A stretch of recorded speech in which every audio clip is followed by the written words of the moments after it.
Hey, welcome back to another Bitcoin Reformation podcast. I'm Ben Haupt, joined by my good friend Jared Townley, and David Ruffner, our other co-host, is indisposed today, and so it's just the two of us.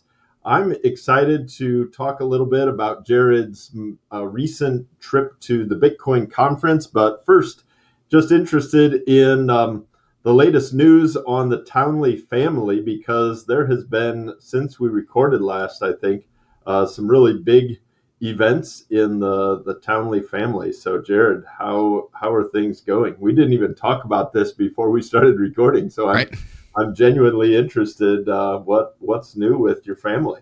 Right. If you've been following along, you would hear, at least the last time we recorded, I think that I said we were days away from having our third child, and now the baby has arrived. And so little Judah Glenn Townley was born on June 4th at 3:37 in the morning, super early. I don't think I've stayed up that late or been awake for that long in my life, maybe, perhaps. But, I can't say that because my wife did all the work and I did nothing. I was going to say, we don't feel too bad. Yeah, right. I was just tired, but, it's not about me. So we're doing really well. It's just what you would expect with a newborn. So waking up every couple hours. My new normal mental state is pure exhaustion and mental fogginess and cloudiness. But it is a wonderful thing to see your kids interacting with their new sibling, and just to have the older. So Zoe's now 4 and Silas is 2, almost a couple of days now. And just to see the differences in interacting, but how gentle they are, petting his head. Silas loves to give him little kisses, which is so cute, as like a 2-year-old kissing his brother. And Zoe sings to him. I mean, it's wonderful, wonderful, wonderful. So he is really cute. I still think sometimes newborns look like aliens, They're not super cute, but they're cute, but definitely in trying to enjoy it and soak up all the time that I can.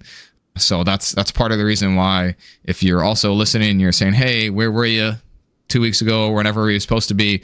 Well, I was actually on my way to the hospital when we were supposed to record last. So it's my fault we missed an episode. But David and I both said, we are not recording. Go to the hospital. That's right. I mean, I wrote my sermon in the labor and delivery room. So, it was one of those, Emily said, hey, you should probably just write this now before things get worse. So I wrote a sermon in a labor and delivery room, which, I think might be one of the most unique places I've ever written a sermon before. So, but yeah, we're good. Excited. Baptism for little Judah will be the 4th of July weekend. So my parents are going to be coming out for that, and then my grandparents also are gonna fly out, which is super cool, super special, because that's my grandpa, who was really struggling about a year or so ago. We didn't know if we were going to have him much longer. So the fact that he's here and he's going to be able to get on an airplane and fly to where we are is, I mean, just a gift. So very, very big changes in our life. Trying to figure out the new day today. There's only been like 1 or 2 times when all 3 of the kids are having like a meltdown. It's like a sort of a domino. One usually starts, right, and then there's another, and then the other says, wait, I should probably do that too. And then they start crying as well. But what can you do, right? It's part of life, and it's like triage. You just take the one that you think is the most important and tell the other one, sorry, I can only do one of these at a time. Right, you're past the man on man stage, so now you have to play zone, right? Right. I've only done this thing like a couple of times, like one in each arm.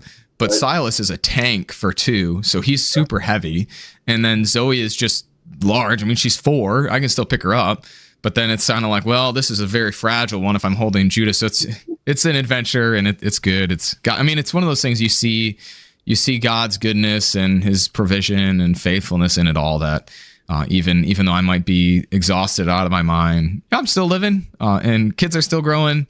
We're still loving, worshiping Jesus, praying, all those sort of silly things in the midst of the craziness and chaos of a new season of life. So that's me. That's awesome. What have you been up to? I was going to say, you sent us a picture, David and I, of Judah with this little outfit that David so thoughtfully got for him. And I showed it to my wife, So I'll explain it in a second, but I showed it to my wife, and my wife was like, did they misspell? I don't understand it. It says HODL me. HODL me? And I was like, oh yeah, HODL, like a Bitcoin. It's the Bitcoin thing. Like you gotta HODL your Bitcoin. You gotta hold on for dear life for whatever, or maybe it was just a spelling mistake. But Bitcoiners love the word HODL, That's right. HODL, to keep your Bitcoin. And so Judah has a nice little onesie that says HODL me That's right. and a little Bitcoin logo. And so, yeah, we were super excited to see that on him, the world's newest Bitcoiner. So has he worn it since, and has anybody commented on it? He has not. I Like, mean, he's almost growing. You could take a picture. You could take a picture for your friends and send it to them. That's right. Here you go. This is my attempt to orange pill you. It's my child. That's awesome. That's awesome. Love it. Love it. Love it. Well, good stuff. We're super excited for you, and we are praying for you because, whew, Selena and I were just talking. We remember those days, but they're very, very difficult. And so having teenagers, I will say it just keeps on getting easier. It keeps on getting funner.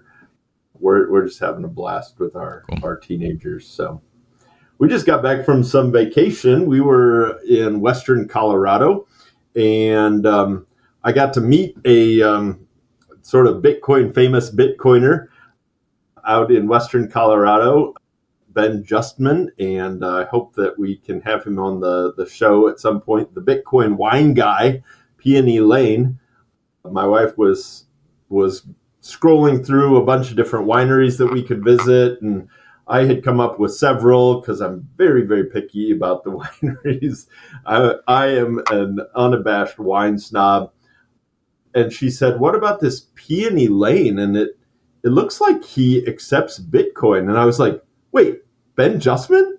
He's in Paonia?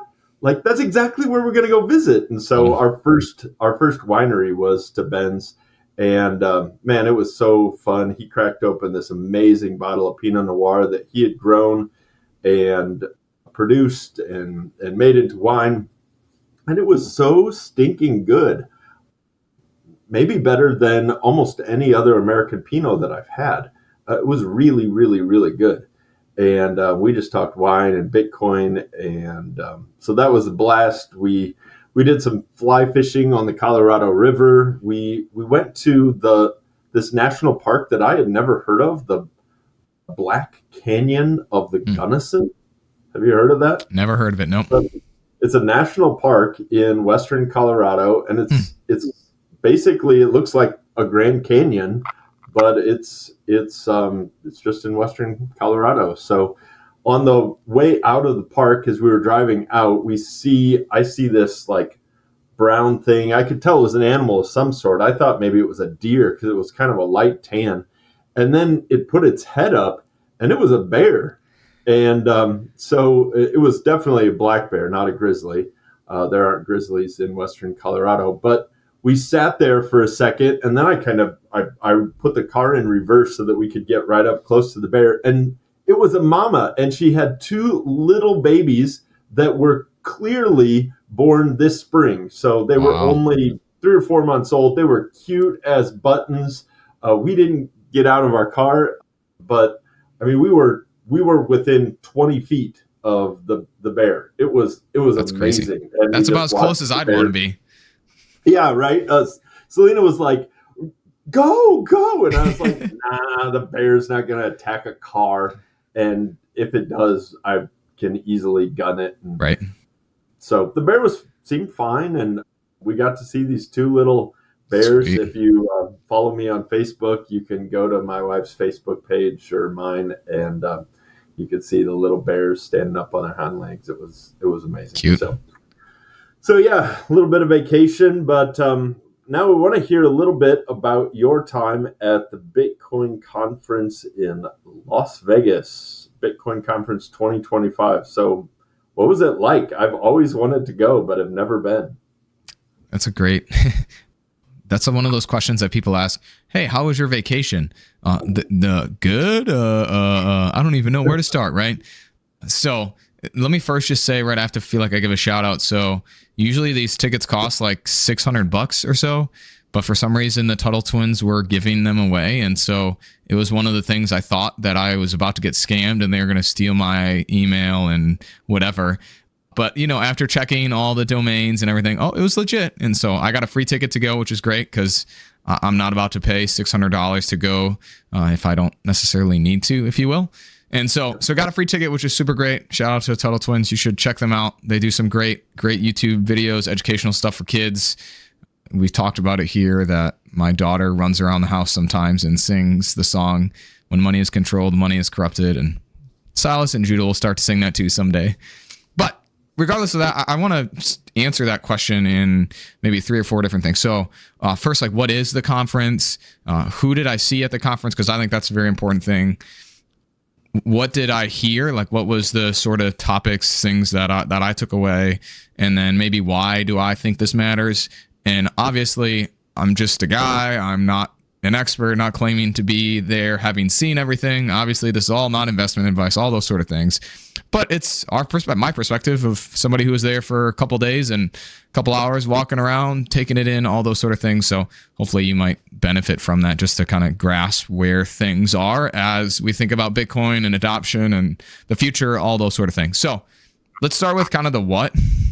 The Bitcoin conference, I don't know when it actually started. That would have been a good thing to look up. But it's been going for at least 5 years at least. Oh, yeah. I mean, it's a yearly sort of thing. Last year, I believe, was in Nashville, and this year was in Las Vegas. And it seems to grow every year in attendance and amount of people coming. And it's a pretty similar, pretty standard sort of conference thing. So there's keynote speakers, there's a bunch of vendors that come on like a big expo convention floor, and then you can walk around, do those sort of things. But they also have little sort of smaller stages around that you can go and hear other topics about and things like that. And so, go ahead. Google says that they've been hosting Bitcoin conferences since 2019. Bitcoin Magazine, Okay. David Bailey, they've been the host since 2019. And I mean, if it's only been that long, that's not even, I guess it is, it's 6 years. So almost not too old. But this last year, not this year, but the previous year was sort of, I think, one of the more, I don't know, big deals, right? So last year's Bitcoin conference 2024, previous president about to run for office, Donald Trump, made an appearance at the Bitcoin conference and made a bunch of promises about what he was going to do for Bitcoin and how he was going to help the Bitcoiners and the Bitcoin industry, et cetera, et cetera. And so that was, to me, sort of this first real big, this is a very legit conference in the way, the means in the world of Bitcoin, right? That this is sort of the premier, the one that if you're going to go to a big one, this is the big one you go to. And then this year, I would say it was even bigger in that sense, at least by numbers wise. So I think I saw something like 35,000 people or so attended, which in some ways, like, that doesn't actually feel that big. I mean, I've ran marathons with 45,000 people in it before. And so to say, it's only 35,000 in an asset that's like over $2 trillion market cap, right? A global sort of thing. Yes, it's only in the United States, the conference, but still 35,000 to me is big, but it doesn't necessarily feel as big as it could be. But at the same time, when you think about the conference itself, this year was bigger than last year too. So the sort of big who did I see? I'll take it in 2 different ways. So first, who attended the conference that I saw, and then who is speaking at the conference. Those, I think, are 2 separate things we want to talk about. So first, when you think about who would go to a thing like this, I think a good analogy would be something like a hi-fi conference, a high-fidelity audio conference. So if you've ever been to one of these before, my father-in-law is really into big, expensive stereo equipment, all those sort of things, and he took me along to one, and it was like, I don't know if I can say, like a dude fest. Is that a kosher thing to say? Like, there were just guys everywhere, like a bunch of I mean, even like middle-aged white people, basically, walking around this hotel listening to these $40,000 pairs of speakers and amps and preamps and all these sort of things. And I think if you would ask people that that's probably the kind of audience that they might think would go to a Bitcoin conference. Now, I realize a sort of irony being a white guy, middle-aged white guy saying that. But at the same time, that's even, I think, the perception I had of who would be at one of these things. Is in popular media, they're known as the crypto bros, right? That these are sort of the people you would expect to see. And in previous conferences, I think that has been the case, that is the majority of the people there. But I was really surprised. So I was only there for 2 days. It's a 3-day conference. I was really only there for about 5 or 6 hours on both of those days. But I was shocked, really, on both how diverse in age and ethnicity was the people that were there. And so, it wasn't just hey, this is the future tech people. These are just young people who like technology. These aren't just people who are early adopters. There was really a span of the age span, if you will. And so there was a lot of people that were young. Yeah, and then that's the next thing too, right? So, and gender, thank you, the third one. So age was a big gap. There was a big span of people. Gender, I think I told you guys, I think there's 1 to 4 guys to grow. So, I mean, it's still sort of a male predominant thing. But even if you look up, like Natalie Brunell hosts the Bitcoin Women's Breakfast, something like that. And they had a lot of women show up to that this year too. And so I don't know how many of those women were drug along with their significant other, their spouse, but they were there, and so that, to me, that shows at least they were tacitly okay to be present, that they weren't super being tortured. But then the last one, just, it wasn't, I mean, it sounds very ignorant to say this, but it wasn't a bunch of just white people. And sometimes I feel like that's the perception that the industry has, right? A sort of a conservative white demographic. And that was not at all the case, which was really cool to see, because we've talked about on here how, Bitcoin is not just for people in the United States. It's not just for people that you like, but that Bitcoin is money for enemies. It's money for everyone, that it's global sort of thing, right? That people in Africa or some other third world country could use this just as much as I could and just as much as you could. And so for me, it was very significant to see that the people who were at this conference and who had either paid money to go there or somehow gotten a free ticket like I did was a sort of representative of a lot of different people groups, gender, age, ethnicity, all those sort of things. It's very cool to see that. Yeah, that's amazing. I mean, what came to my mind is when you were talking about Bitcoin for all people. I mean, we're just a few days past the start of this current feud, spat, war between Iran and Israel, and Bitcoin is really for both of those people groups and countries. So right. Iran is having all kinds of problems with their currency because people are fleeing the currency.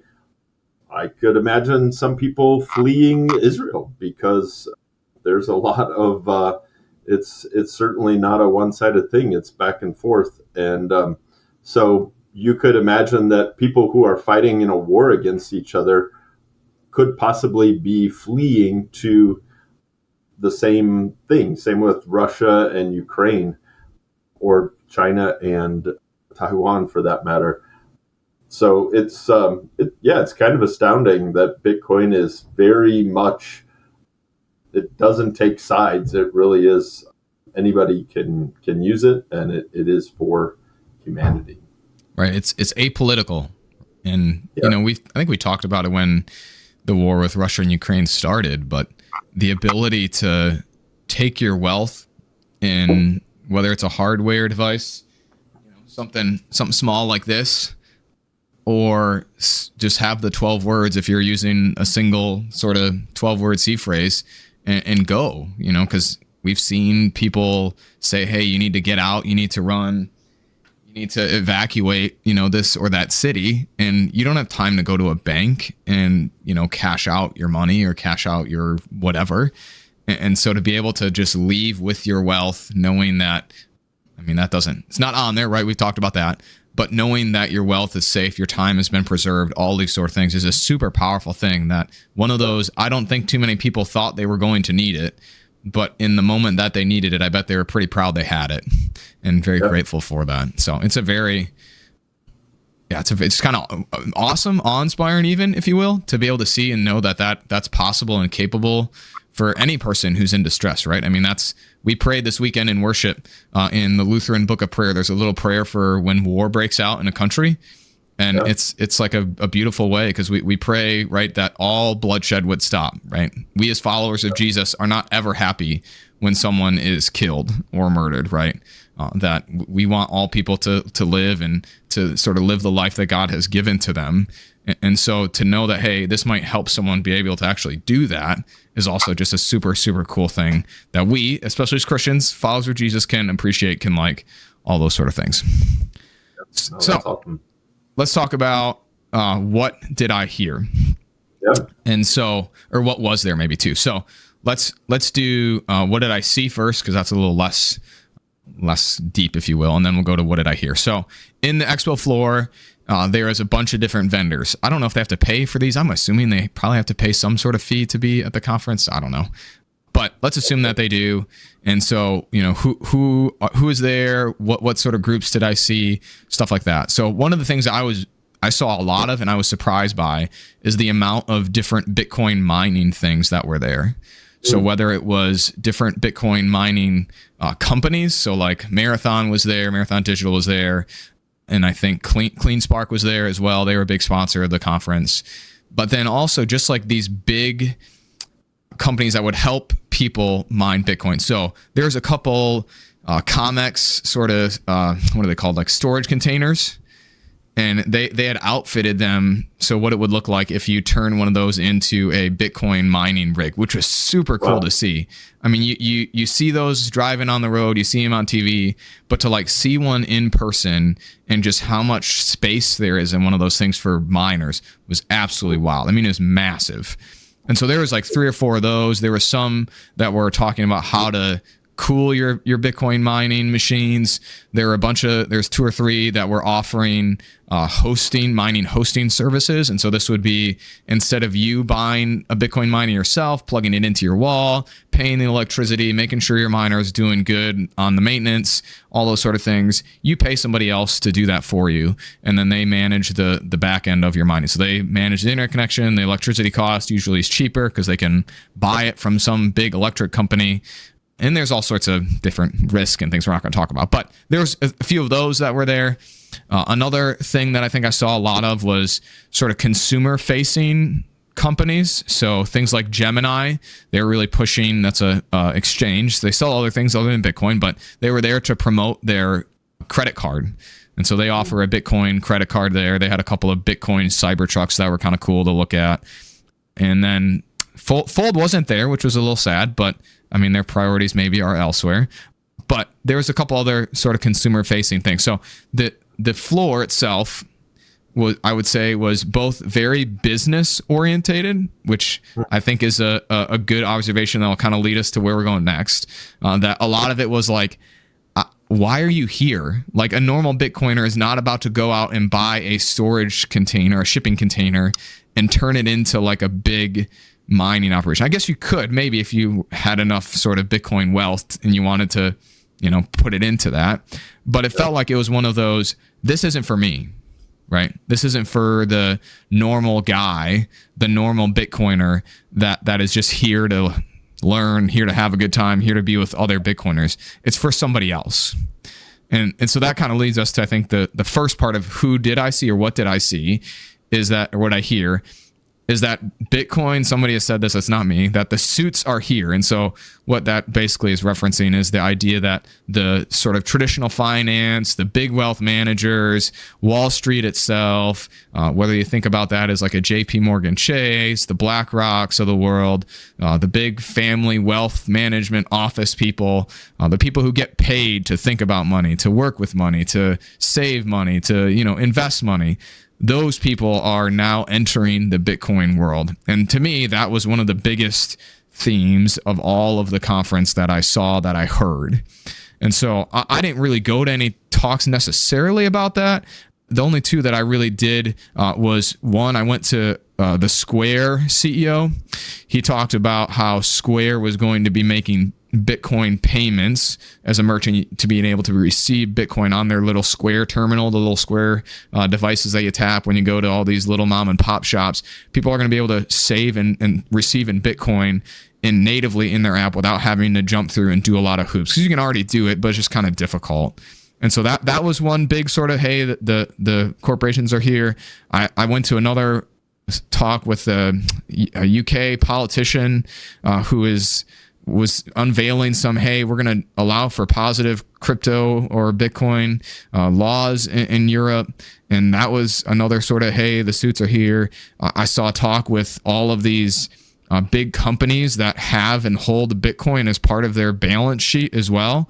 And talking about, hey, what is this like for you and your company? How do you do this? All those sort of things. I mean, the main sponsor was Nakamoto, which is a company, a Bitcoin Treasury company they're literally designed to sell shares, to somehow sell debt, to do everything they can to buy Bitcoin. And that was like one of the most sort of prolific, that thing in stablecoins. So everybody was talking about, hey, right now in our legislative houses, they're working on the Genius Act, things like that, to pass a law that would pass and make a framework for what is a stablecoin, which is a cryptocurrency that is usually pegged to the dollar, and then what are the sort of rules within a company that offers that. And so it was a lot of people that are not just like, I'm working 8 to 5 at a factory, or I'm a pastor, that a lot of it felt like it was really pushed and geared towards more sort of professional, if you will, into more sort of mainstream in the sense of traditional finance, mainstream in the sense of just regular people who deal with money and wealth. And I think that's significant. I'd be curious to hear what your take is on that, because if Bitcoin really is for everyone, then there is a time in which, these people need to get on board and buy Bitcoin and hold Bitcoin and become participants in the network of Bitcoin. And there's some people that would say that that's not good, and that we need to, it was sort of created in antithesis of that system. But at the same time, I mean, I hear that. At the same time, though, there is a sense in which if everyone's going to use it, there is going to have to be a time at which point they use it too. And so it's very, I mean, it was very, what's the right word? I mean, bullish is the sort of word some people would use. It was very, the adoption is growing, right? Yeah. That more and more people are starting to use it. So is there any questions you have from it? I feel like I'm talking a whole bunch right now, so I'll give you a second to sort of tell me your opinion or ask me anything. Yeah, this kind of came up, this thought that I have. So I told you before we started recording, I kind of have a hot take on this whole Bitcoin Treasury company craze. So the suits are here, and the big craze is, so MicroStrategy starts it. They're amassing all this Bitcoin, and then they realize that they could use kind of the financial world and all this innovation in finance, like issuing shares and then issuing different kinds of dividends and all this kind of stuff. And now there's other people jumping in. Jack Mallers has his company, and it seems like there's been just several more companies that are now announcing, GameStop, and what are some of these other companies that are announcing that they have Bitcoin in their treasuries. You have Steak and Shake that's kind of making some waves with Bitcoin. I tried to pay, by the way, on my way out to Colorado. I tried to pay at a Steak and Shake with Bitcoin, and they only accept Lightning payments. And I didn't have enough Bitcoin loaded up into my Strike app, and so I forgot about that. But anyhow, here's my hot take. So I've been in Bitcoin, I wasn't in it before exchanges came along. But if you think about the first kind of big blow up with Bitcoin was when Mt. Gox, which was an exchange, there were some very early people that had created these exchanges to sell Bitcoin, and that was hacked. And when that blew up, we had our first kind of big bear market in Bitcoin. And I wasn't around for that. I was around in that bear market after that happened, and so I heard about that, read a lot about that. But then in 2017, we had kind of our next big craze, which was all these other coins that were being made. There was Charlie, what's his name, that started Litecoin. That was kind of a spin-off of Bitcoin. But then there were all these other coins that came along as ICOs, the initial coin offering. That was all built on Ethereum. And so all of a sudden, this huge proliferation of coins come about. Well, in 2017, 2018, that all kind of begins to implode. And that was the introduction to the next bear market of 2018. Then in 2021, you kind of have another big craze of NFTs and people beginning to issue a way to create to what's it called to gain interest on your Bitcoin. Yeah, right? Yield. Thank you. So so like BlockFi and Celsius and all these companies, FTX, and when those all started to implode, because there was big money, but it wasn't quite the suits yet. It was still kind of crypto bro stuff. A lot of people playing fast and loose, and that eventually tanked Bitcoin again. I worry that the Bitcoin Treasury craze has the potential to take us to another blow off top, because people get so excited about it. And then my experience has been that Bitcoin humbles everybody. It certainly has humbled me a couple of times. And I think the suits are in, like, these major corporations are no exception. I'm not a prophet, but my worry is that there will be a company or maybe a couple companies that get out over their skis, get too confident, get too arrogant. They begin to implode, and I worry about Bitcoin companies. Saylor says that he's safe and that MicroStrategy will never go under. But as I was talking to Ben Justman and having some wine, we were talking about MicroStrategy, and yes, I own some of their stock. I've been super unimpressed with how it's performed.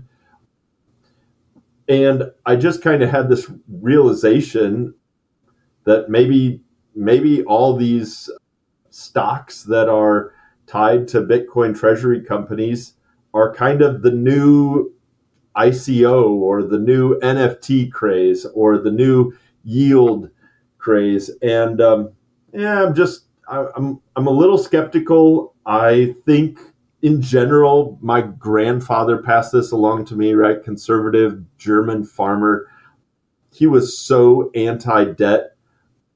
It was a filthy, filthy word. You would never take debt in our family, and I think there are times where you have to take debt, um, but I'm worried for some of these Bitcoin treasury companies that are just leveraged to the hilt with the belief that Bitcoin will just always and forever go up and will never have a blow off top and a huge trough again. And so that's my hot take. I don't know. We'll see what happens. Like I said, no profit, certainly not financial advice. I'm not saying don't invest. I'm not saying to invest, but I don't know. We'll see. So what do you think about Michael Saylor? I didn't. So the Jordan Peterson interview he did, which the first half that is free and available is really good. Like he really, I heard things about him that I've never heard before, just about like kind of who he is as a person and how he thinks and the role in which, and at least in his life, like fantasy really played in how he thinks and sees the world, which is very interesting. Wouldn't have thought or guessed that about him. But he talked about in the second half, at least from what I saw on X, that he doesn't think, he doesn't think we're going to have as steep of drawdowns. He didn't say that winter was over, right? He didn't say that there would never be a drawdown, which I think is how most people usually hear him. But he said that it wouldn't be as bad, with sort of playing the, hey, assuming these corporations can continue to buy, that then, you know, it will cause that. We usually talk about it as the buyers of last resort, right? Those hodlers who will always buy Bitcoin, and even more so when it's down, that it will sort of raise that floor up. What do you think about that, Ben? You buy it? Nope, I don't buy it. I think that serves his narrative very well. Mm-hmm. And I mean, I'll buy it when we get to the end of 2025, which is when we're due for a next blow off top, sort of in October of 2025. And if we don't have a bear market ever, then I'll be very surprised. But in the history of humanity and the history of assets, there just isn't such a thing as always up and to the right. Right. Like I disbelieve in unimpeded progress. That's a philosophical concept that goes all the way back to the Enlightenment. And call me skeptical, but I think that people are sinners and that people make mistakes and that things don't go the way you want. And, you know, Genesis 11 proved to us long, long ago in the history of humanity, and ever since, there have been towers that have fallen. And I hope that my MicroStrategy doesn't fall. I actually sent Jack Mallers a message on X and said, hey, man, I hope it works out for you. But my experience, you know, when I lived in Boca Raton, Florida, they told me the real estate market's always going to go up. We've never had a down market in 30 years, so you should buy a house interest only. And I could hear my grandfather saying, don't do it. That's a stupid idea. And thanks be to God, we didn't buy, we rented. And then, you know, that was 2006, 2008 comes along, and the whole market just completely fell out, and people were just wrecked because they were over leveraged and they were over arrogant, overconfident that the market would never go down. I hope that that's possible. I don't wish bad on anybody. It's just my experience is that it's very normal for stuff to go up and down.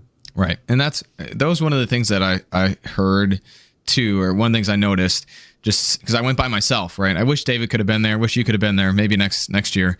But was listening to the conversation. So sometimes I'm an extrovert. Sometimes I just kind of do my own thing and kind of go along. So I was just trying to, you know, eavesdrop on the people next to me as we were waiting in line for things. And someone had said, oh, yeah, you know, I got in right about 90,000 and it's just going to keep going up, right? You know, it's just kind of one of those, like, I remember when I bought basically the actual top And yeah, I felt just like that. You just feel like you get caught up in this, call it greed, call it disbelief, euphoria, like that it only can go up and it can't go down. If it only goes down, then, what's their thing? Dips are for buying, right? And you buy it because it's just going to always keep going up after it goes down. I would say, I think I agree with you mostly, but I wonder that the sort of trend of the diminishing volatility of Bitcoin plays a role in this. So there's a bunch of charts you can go look at if you want on your own time. Basically, the summary of that is, in the Bitcoin's history, the volatility, how fast it goes up, how fast it goes down, has been diminishing over time. And so that means it goes up slower and it goes down less too, but it doesn't go as high either. And I wonder that if, as a part of the maturation of the asset, that because the volatility is going down, that something like, not exactly, but something like what Michael Saylor says does and will happen, that it will begin to have less than 80% drawdowns.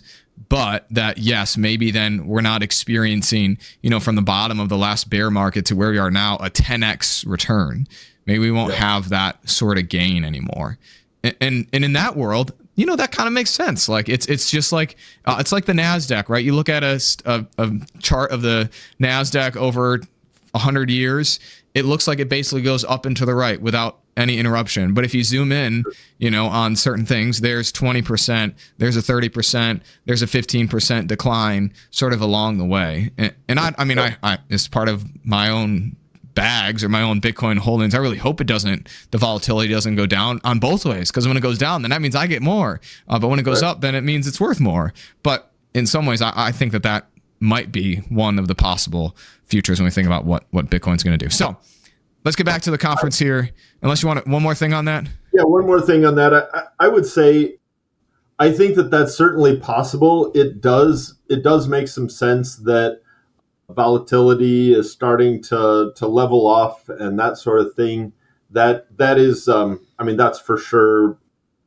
You can't argue against that. The only thing that I've seen on X that I think is very interesting is this whole thing about hyper Bitcoinization. So there is the possibility. The other thing that could happen is all of a sudden there's really not a lot of people fighting against Bitcoin anymore, and people begin to realize that Bitcoin is inevitable, to quote Thanos from Marvel, and then it just goes like straight up, right? Which, who knows?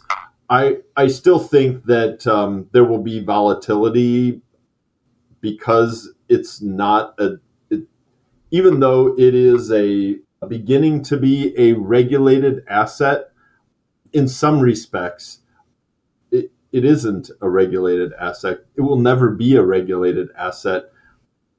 The idea of somebody getting in control of it and having 51% of the network, that idea has been proven will never happen. So, yeah, I don't know. We'll just have to see. But it'll be fun to get into the end of 2025 and see what happens. Right. So, next thing I want to sort of talk about from the Bitcoin conference is what are some of the other things that I heard. And I think one of the most not surprising, I've heard her talk all the time, but it hit me in a little bit. I'll tell you why. So I went to Lynn Alden's talk on why nothing stops this train, which is a meme of hers that she is very popular now. I mean, almost everybody sort of uses that lingo, that language. And it's talking about the national debt and how there's nothing that we could do or nothing that will be done to stop our ever-growing national debt.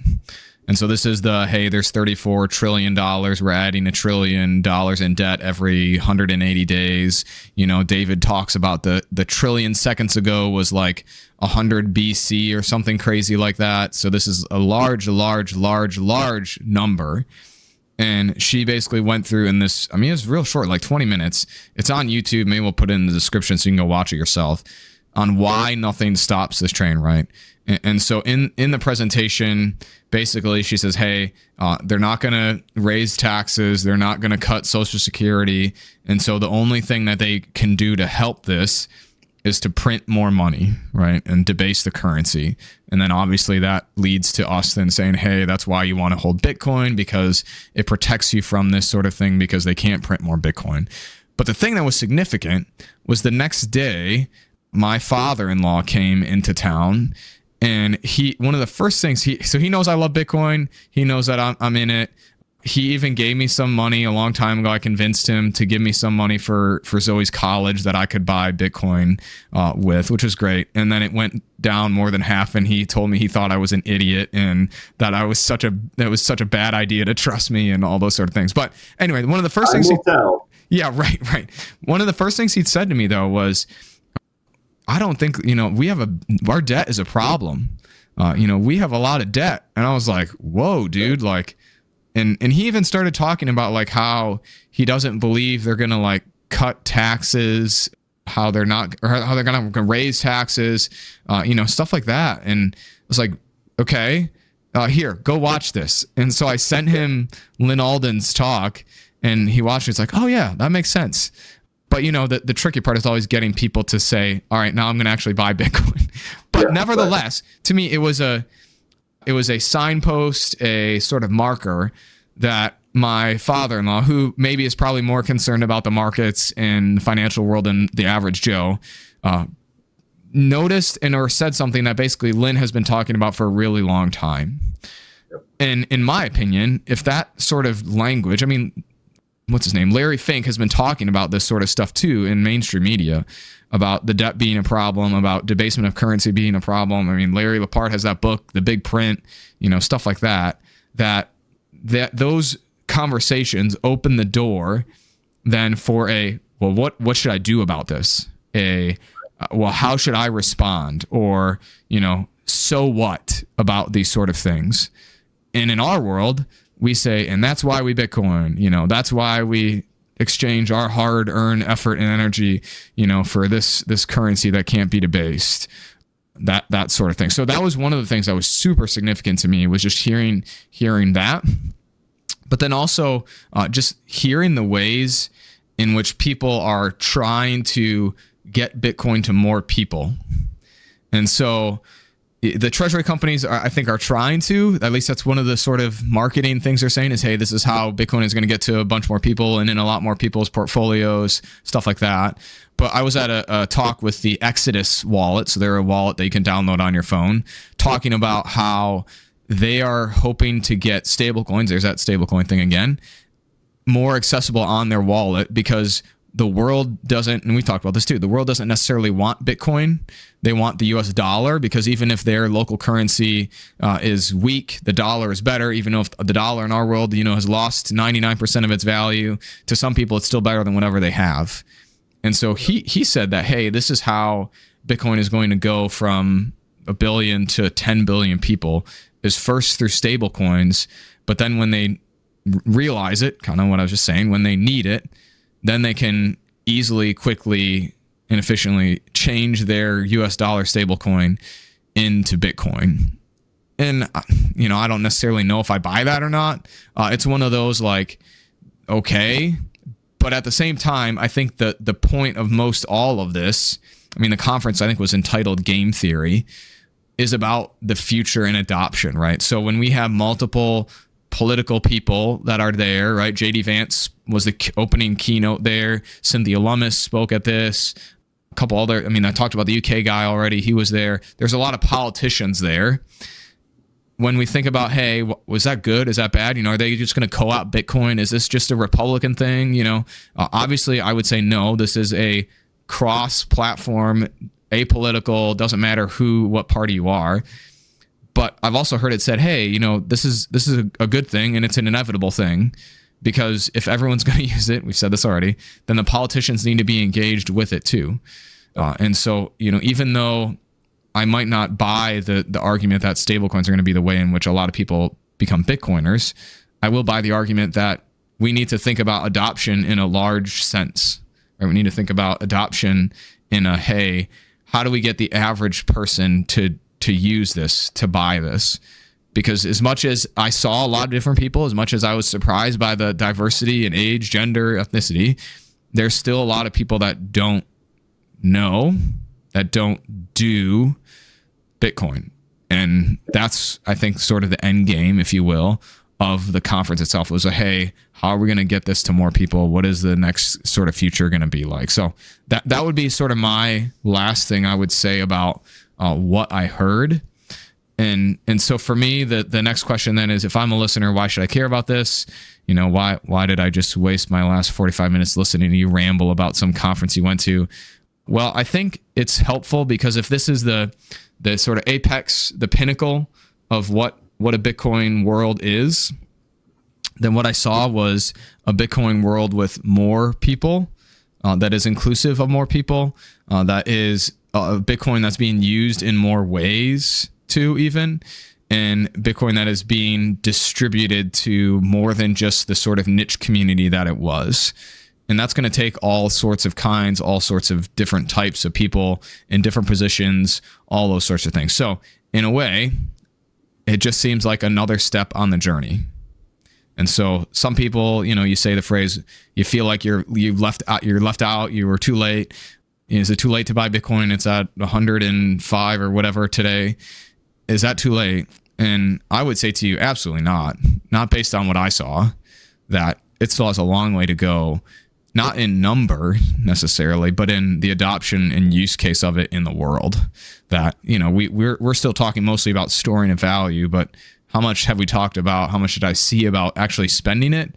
Sure, they broke the world record for most Bitcoin transactions on the Lightning Network, at least, in a single day. But it wasn't that many.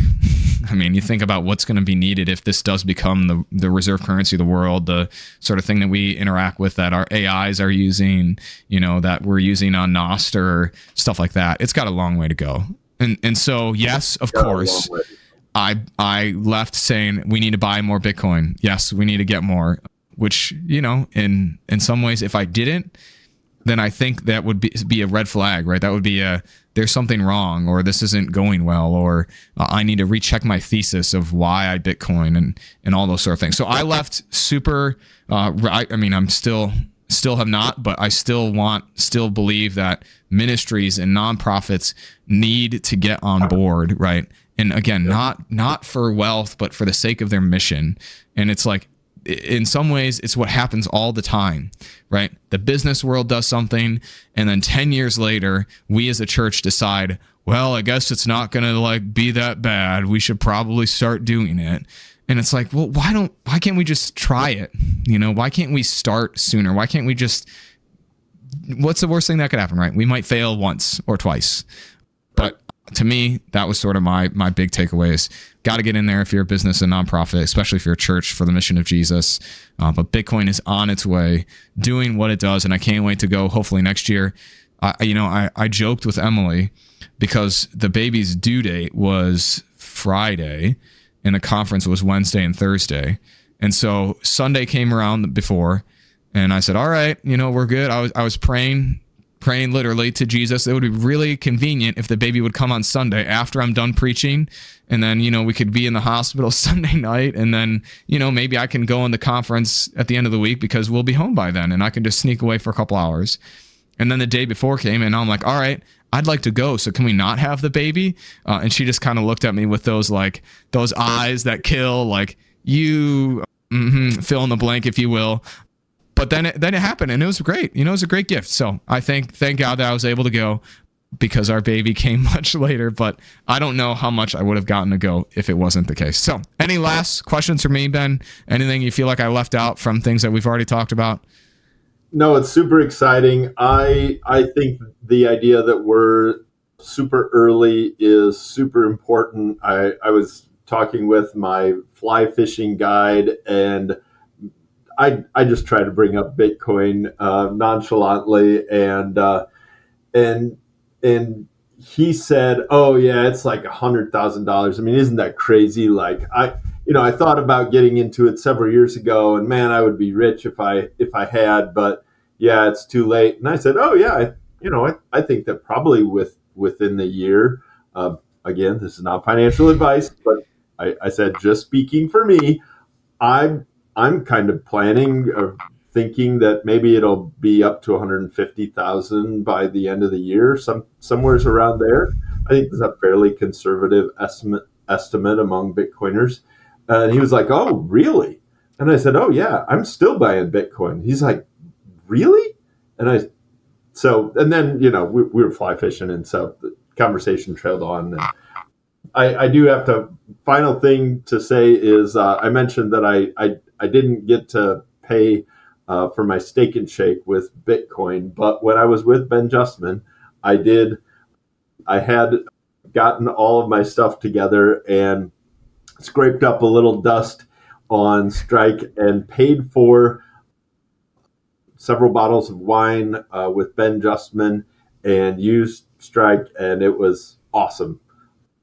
It was a lot of fun. It was my first time that I had ever paid for something in Bitcoin. Oh, cool. Other than just trading it back and forth with friends and such. Yeah.